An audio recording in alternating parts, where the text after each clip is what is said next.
4 маусымда барша қазақстандықтар мемлекеттік рәміздер күнін атап өтуде. Тәуелсіз Қазақстанның мемлекеттік рәміздерін бекіту күнінен 30 жылдығын мерекелеу қарсаңында Риддер әкімдігінде патриоттық акция өтті. Оған мемлекеттік қызметкерлер қатысты. Әкімдіктің ғимаратында барлық мемлекеттік органдарда гимн салтанатты түрде орындалды. Осылайша мемлекеттік қызметкерлер Қазақстан Республикасының мемлекеттік рәміздеріне өз құрметтерін білдірді. 4 маусым күні олардың бекітілуіне 30 жыл толды.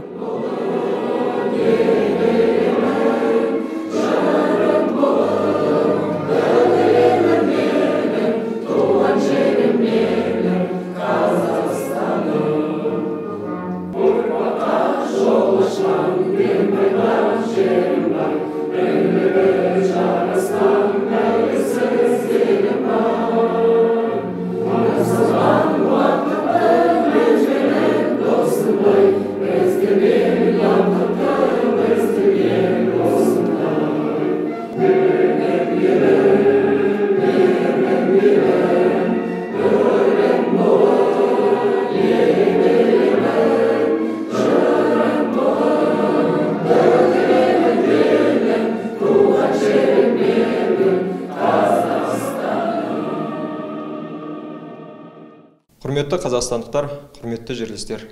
4 маусым Қазақстан Республикасының рәміздер күні.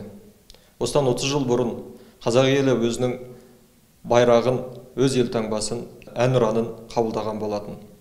Осы 30 жылдың ішінде көк байрағымыз, әуезді әніміз, әдемі елтаңбамыз, елдігіміздің белгісі, тәуелсіздігіміздің тұғырындай болып келе жатыр.